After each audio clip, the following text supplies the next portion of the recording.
contoh saja. Banyak orang di Indonesia yang saya dapatkan informasi, terutama teman-teman nelayan. Saya pernah datangi salah satu wilayah di Indonesia, tidak usah saya sebutkan kotanya. Hanya yang penting kita ambil pelajaran darinya. Mereka tanya, kalau seandainya nelayan-nelayan di wilayah kami ini seringkali kalau Ramadan mereka libur. Karena bulan orang-orang Muslim, mereka nggak mau mancing. Tapi setelah Idul Fitri, sebelum memulai memancing lagi, mereka suka kasih sesajen ke lautan. Bawa buah-buahan, masakan ayam, apalah daging sapi, dibuatin kapal-kapalan, dimasukin, dialirkan di atas lautan. Untuk apa saya bilang? Ya supaya minta kapalnya nanti tidak diganggu, ikan-ikannya nggak pergi. Ini nggak boleh sama sekali. Apa hubungannya ini? Ya. Bahkan saya diceritakan sama beberapa teman-teman yang sempat undang saya ke wilayah itu tablik akbar. Mereka bilang, yang lucu Ustaz, pada saat mereka turunkan ayam bakar, ayam goreng, buah-buahan, di lautan, antara tempat mereka membuang dengan ke laut bebas, itu ada sedikit jalan sempit, sehingga harus lewat situ. Di situ banyak anak-anak kecil sudah menunggu. Sehingga pada saat lewat diambilin sama anak-anak kecil itu, dimakan. Kan ini ya, kesalahan ini. Ya, boleh sama saya. Nanti kita akan banyak rincikan tentang masalah bab syirik. Ini merusak tauhidnya. Kalau Bapak Ibu mau sembeli, baca nama Allah, Bismillah, Allahu Akbar, sedekahkan dagingnya untuk anak yatim, untuk orang miskin, kita makan sendiri, silahkan. Ada dalilnya. Tapi kalau dilempar di lautan, ditaruh di kuburan, siapa yang makan ini? Untuk siapa?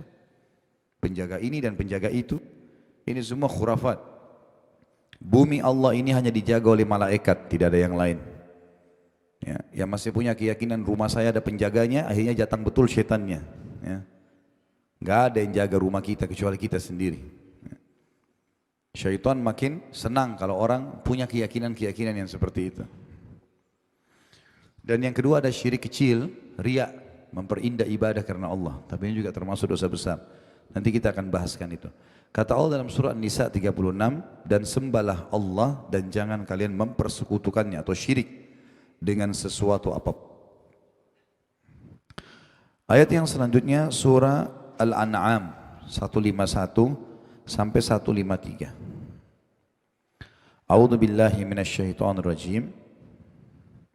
Qul ta'alau atlu ma harrama rabbukum 'alaikum alla tusyriku bihi syai'a wa bil walidaini ihsana wa la taqtulu auladakum min imlaq nahnu narzuqukum wa iyyahum wa la taqrabul fawahisha ma dhahara minha wa ma batan wa la taqtulun nafsa allati harramallahu illa bil haqq dzalikum wassaakum bihi la'allakum taqilun wa la taqrabu malal yatimi illa billati hiya ahsanu hatta yablugha ashuddah wa awful kayla wal mizana bil qist la nukallifu nafsan illa wus'aha wa idza qultum fa'dilu walau kana dza qurba wa bi ahdillahi awfu dzalikum wassaakum bihi la'allakum tadhakkarun wa anna hadha sirati mustaqiman fattabi'uhu wa la tattabi'us subula fatafarraqa bikum an sabilihi dzalikum wassaakum bihi la'allakum tattaqun. Katakanlah hai Muhammad kepada semua pengikutmu, marilah ku bacakan apa yang diharamkan atas kalian oleh Tuhan kalian, yaitu yang pertama, jangan kalian mempersekutukan sesuatu dengan Dia, jangan partnerkan Allah dalam hal apapun. Para sahabat kalau sendal mereka putus, mengangkat tangan ke langit mengatakan, ya Allah, sendal saya putus, gantikanlah. Saking kuatnya hubungannya dengan Sang Pencipta Allah. Apa saja bahasanya langsung kepada Sang Pencipta Allah. Jangan syirik, jangan sekutukan Allah.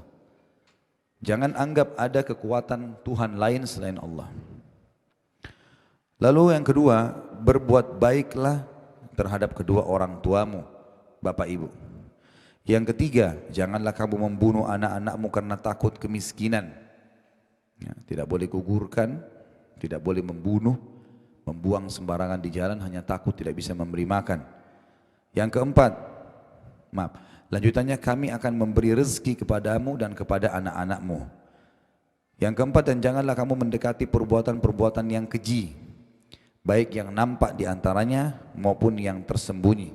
Semua perbuatan-perbuatan yang memalukan. Ya. Yang kelima, janganlah kamu membunuh jiwa yang diharamkan Allah membunuhnya, melainkan dengan sesuatu sebab yang benar. Kalau tiba-tiba kita tusuk seseorang tanpa sebab, dosa besar. Ada bahasan sendiri dalam kajian dosa-dosa besar yang sudah diangkat di YouTube. Bapak Ibu bisa ikutin itu insyaAllah dari ceramah-ceramah saya. Tapi yang dimaksud dengan sebab yang benar adalah kita lagi jalan diserang oleh perampok. Kalau kita bela diri, maka itu boleh kita membunuhnya. Atau pemerintah menangkap seseorang yang melakukan kriminal yang besar sekali, seperti dia membunuh, maka dibunuh juga dalam Islam. Ya. Demikian itu yang diperintahkan oleh Tuhan kalian kepada kalian supaya kalian memahaminya. Dan janganlah kamu mendekati harta anak yatim, ini wasiat setelahnya, kecuali dengan cara yang lebih besar manfaatnya. Maksudnya kalau ada anak yatim, dan anak yatim dibahasakan dalam agama kita kalau orang meninggal sebelum balik, orang tuanya meninggal dan dia belum balik si anak itu. Jadi tidak bisa kakek-kakek dan nenek ngaku yatim. Ya. Harus orang yang belum balik saja. Setelah balik sudah tidak dihitung yatim lagi. Kalau ada seorang yang kaya raya meninggal, dia tinggalkan anak masih kecil, belum balik, namanya yatim. Biasanya disponsori atau dipelihara oleh pamannya, ya, oleh sepupunya misalnya. Maka sponsor-sponsor anak yatim ini boleh menggunakan dana atau harta anak yatim tadi untuk kebutuhan si yatim dan biaya rumahnya umumnya. Misal numpang di rumahnya, maka dia bayar listrik, ya. Karena anak yatim itu numpang situ, karena ada harta anak yatim tadi. Itu yang dikatakan kecuali dengan cara yang bermanfaat. Artinya selain daripada yang tidak boleh. Hingga sampai si yatim dewasa. Kalau sudah dewasa kembalikan harta kepadanya. Dan sempurnakanlah takaran dan timbangan dengan adil. Ini wasiat selanjutnya lagi. Kami tidak memikulkan beban kepada seseorang melainkan sekedar kesanggupannya. Semua yang Allah subhanahu wa ta'ala bebankan kepada kita, kita mampu melaluinya. Enggak ada yang kita tidak mampu. Dan apabila kamu berkata, maka hendaklah kamu berkata adil, kendati pun dia adalah kerabatmu. Dan penuhilah janji-janji Allah. Yang demikian itu diperintahkan Allah kepadamu atau kepada kalian agar kalian ingat. Dan bahwa yang kami perintahkan ini adalah jalanku, kata Allah, yang lurus. Maka ikutilah jalan itu dan janganlah kalian mengikuti jalan-jalan yang lain. Karena jalan-jalan yang lain akan mencerai-beraikan kalian dari jalannya Allah. Yang demikian itu diperintahkan Allah kepada kalian agar kalian bertakwa. Saksi bahasan kita adalah potongan pertama. Diharamkan atas kalian mempersekutukan sesuatu dengan Allah. Selanjutnya Ibnu Mas'udin radhiyallahu anhu, sahabat Nabi yang mulia, berkata, barang siapa yang ingin melihat wasiat Muhammad sallallahu alaihi wasallam yang tertera di atas cincin stempel milik beliau. Jadi Nabi SAW punya cincin, ada tulisan di atasnya. Dan beliau kalau ngirim surat resmi, distempel pakai cincin itu. Maka hendaklah dia membaca tulisan di stempel cincinnya Nabi.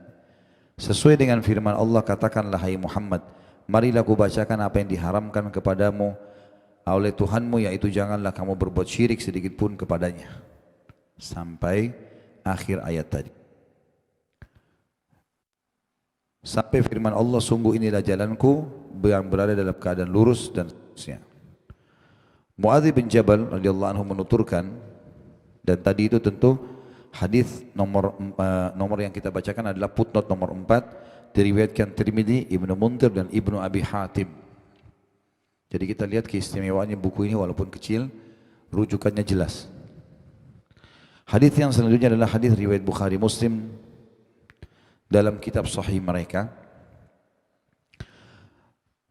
Seseorang sahabat yang mulia, Muadz bin Jabal, menuturkan radhiyallahu anhu, kuntu radifan Nabi sallallahu alaihi wasallam ala himar faqala li ya Mu'adz atadri ma haqqullahi 'alal ibad wa ma haqqul ibadi 'ala Allah? Qultu Allahu wa rasuluhu a'lam. Qala haqqullahi 'alal ibadi an ya'buduhu wa la yusyriku bihi syai'a wa haqqul ibadi 'ala Allahi alla yu'adziba man la yusyriku bihi syai'a. Qultu ya Rasulullah afala ubashshirun nas? Qala la tubashshirhum fayattakilu. Aku pernah dibonceng oleh Nabi SAW di atas seekor keledai, kata sahabat Nabi Mu'adz bin Jabal radhiyallahu anhu. Lalu beliau bersabda kepadaku, hai Mu'adz, tahukah kamu apa haknya Allah yang wajib dipenuhi oleh hamba-hambanya, dan apa hak para hamba yang pasti dipenuhi oleh Allah? Maka aku menjawab, Allah dan Rasulnya lebih mengetahui. Beliau pun bersabda, hak Allah yang wajib dipenuhi oleh para hambanya ialah supaya mereka beribadah kepadanya saja dan tidak berbuat syirik sedikit pun kepadanya. Sedangkan hak para hamba yang pasti dipenuhi Allah ialah bahwa Allah tidak akan menyiksa orang yang tidak berbuat syirik sedikit pun kepadanya. Lalu aku bertanya, ya Rasulullah, tidak perlukah aku menyampaikan kabar gembira ini kepada orang-orang? Kata beliau, jangan kamu menyampaikan kabar gembira ini kepada mereka sehingga mereka nanti akan bersikap menyandarkan diri.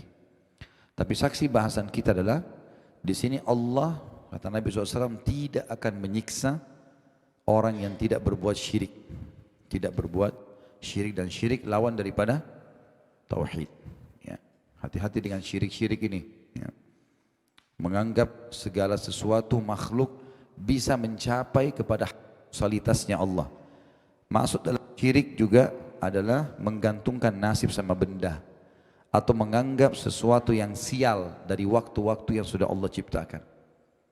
Misal contoh, ada sebuah hadis yang berbunyi, kata Nabi SAW pada saat turun hujan lebat di malam hari, habis sholat subuh basah semuanya, maka Nabi SAW mengatakan, Allah berfirman, wahyu turun kepada aku melalui Jibril, telah tiba pagi hari ini hamba-hambaku yang beriman kepadaku dan kufur kepada bintang-bintang.